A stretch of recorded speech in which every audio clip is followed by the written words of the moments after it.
Hi everyone, welcome back to the Living Well with Schizophrenia channel. If you're new here, my name is Lauren and I make videos about what it's like living with schizophrenia or schizoaffective disorder. And today I'm going to be talking in this video about my experience with a recent med change, as well as just kind of talking about when you might need to think about changing meds and how to go about doing it. But first, if you want to help support the creation of videos like this one, please make sure to check out our Patreon page. The link is in the description below. So you may have noticed that we haven't posted in a little while, and this is because everything that I'm going to talk about in this video happened very, very recently, and it was something that I was kind of grappling with in terms of changing meds really recently, and I was kind of going through the throes of navigating that and through the difficulties of doing that. And so I'm going to talk more about what that was like for me, but I just kind of wanted to give a little bit of an explanation for our small hiatus. Okay, so in terms of my experiences with med changes, I've been on quite a variety of different medications in the past over the last 10 or so years. And so there's been a lot of instances of med changes. And so it's kind of a process that a lot of people living with a mental illness have to go through at one point or another. And so I'm just going to talk a little bit about my most recent experience with it, as well as, like I said, when to think about changing meds and how to go about doing it. So as some of you know, I was hospitalized back in October. And during this hospitalization, I was started on a new antipsychotic and mood stabilizer medication that I took up until very recently, but unfortunately, it began to give me some really nasty side effects. I began to have these compulsory facial tremors. Basically, I was just blinking really compulsively and like obsessively blinking, and it was just getting to the point where it was way too much to handle. I couldn't drive anymore because I was blinking too much, and it was just getting in the way of my everyday life. So I was prescribed this medication primarily for the negative symptoms that I had been experiencing right after my hospitalization or during my hospitalization. And it was really, really effective in treating that. So it was kind of hard to determine when the point of the side effects being too much to handle in relation to the benefits that it was giving me was at. But it got really, really debilitating. And so I made the decision that the side effects were now outweighing the benefits of the medications. So I went to my psychiatrist and I told him what was happening, and he worked with me to find or to get off that medication and to find a different medication. Now, unfortunately, I probably went off the medication a little bit too quickly. I followed his guidelines. However, I think it was still too quick of a taper. It tapered down to half the dose for a week and then nothing after that. Unfortunately, my negative symptoms came back really, really strongly. As soon as I stopped taking the medications, I was feeling really, really down and really, really struggling with the negative symptoms. So I made an emergency phone call to my psychiatrist to explain what was happening and to ask if there was any other medications that I could try. And he acted really quickly in terms of thinking about what other medication combinations could possibly help me with my negative symptoms that I was experiencing really severely at the time. And he prescribed me a mood stabilizer and an antidepressant. And so I started taking those right away, and things got a bit better. I still wasn't seeing a lot of improvement by the next 2 weeks or whatever when I had my follow-up appointment with him. So he decided to up the dosage of both of them.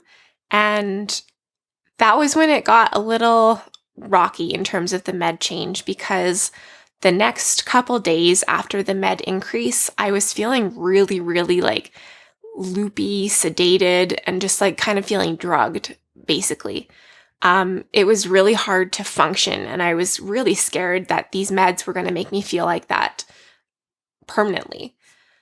So I decided to kind of stick it out for a couple days just to see if it subsided at all before I called him again to let him know what was going on. And eventually, after 2 or 3 days, it did subside and it got a lot better.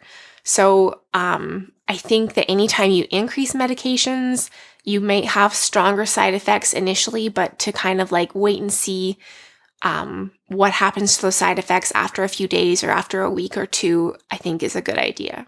Now, I'm sure a lot of you are wondering what medications I was on and what medications I was switched to, but I just want to remind everyone that I don't usually talk about medications specifically, especially the medications that I'm on, because medications affect everyone so, so differently.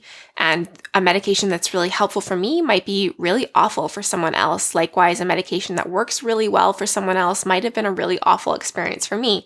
And so I don't want to sway anyone's opinion about any kind of meds or anything because it's so, so different for every individual. So to summarize all of that, basically I was on a medication that was working really, really well for me for specific symptoms, but then it had really debilitating side effects that I couldn't really live with anymore. And so I made the decision to talk with my psychiatrist to work to find a different alternative. Now, one thing that I wish I would have done differently in this situation is to just had more of an open conversation with my doctor, with my psychiatrist from the get-go about how to manage and how to address the negative symptoms that the first med was really addressing really nicely. Because I should have been more aware that when I removed that med, those symptoms were likely going to come back. So being more proactive in that sense about how to mitigate really severe symptoms that med was addressing. Okay, so when should your meds be changed? So basically whenever there's a problem. So this problem can be like mine where the side effects become really debilitating and begin to outweigh the benefits that the medication is providing you. Or it could just be that the medication is not providing enough relief for your symptoms. So if you are still experiencing more symptoms than you can handle or manage, then it might be a time to work with your psychiatrist to find a different medication that might be more effective for you. Now, I just want to qualify this that medications are not always going to remove all the symptoms, and there are going to be breakthrough symptoms that still occur sometimes for some people. Some people have no symptoms when they're on a specific medication, but a lot of people do still have breakthrough symptoms. So you kind of need to weigh whether it's a manageable amount of symptoms that you're still experiencing or whether it's too much for you to manage. And so how to actually go about changing your medications, I think the first and foremost step is to have open communication with your doctor, your psychiatrist about your concerns around the medication and just around the changing medications process. I think that that's really, really important to have continuous communication with them about that. Also, something that's really important is tapering adequately, and your psychiatrist is going to be able to give you more guidance in terms of how to properly taper, but you don't want to just quit a medication cold turkey because you're going to have a lot of withdrawal symptoms or side effects that come up, and it's not going to be very fun. So tapering, talking with your doctor, and then also just understanding that there is going to be a bit of an adjustment period between stopping one medication and starting another. Now, ideally, there will be some overlap so that the symptoms don't come about too much, unlike what I did where I stopped medication and then several days later or a week later, I started a new medication. Ideally, your psychiatrist is probably going to recommend a bit of an overlap to avoid too many breakthrough symptoms or anything like that. But there is still going to be an adjustment period where you are coming off of one medication and maybe experiencing some withdrawal symptoms and starting a new medication. And your body needs time to kind of get used to things and to recalibrate, essentially. Now, one thing that I found helpful in terms of medication in general, not just when you're changing medication, but particularly when you're changing medication, is to keep a journal of your symptoms and what you're experiencing in relation to the medication so that you have a point of reference to bring to your doctor or psychiatrist to kind of give them more concrete information about what you've been experiencing in relation to your medication. And it'll just serve as a reminder to you because it's kind of hard sometimes to remember during a doctor's appointment how you were feeling each day and what symptoms you were experiencing and whatnot. So having that journal can be really, really helpful in that regard. And I also want to just give a quick reminder again to not just stop taking your medications on your own.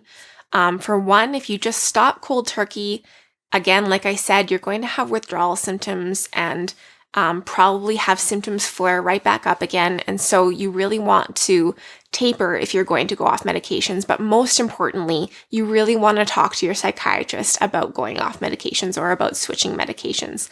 It's not something that you should just do on your own. You should be under medical supervision when you do it. So thanks so much for watching this video. I hope you found it helpful in some way or related to it in some way with your own experiences. Again, if you want to help support the creation of future videos like this one, please make sure to check out our Patreon page. The link is in the description below. Thank you so much again for watching, and as always, wishing you and your loved ones good health. Bye.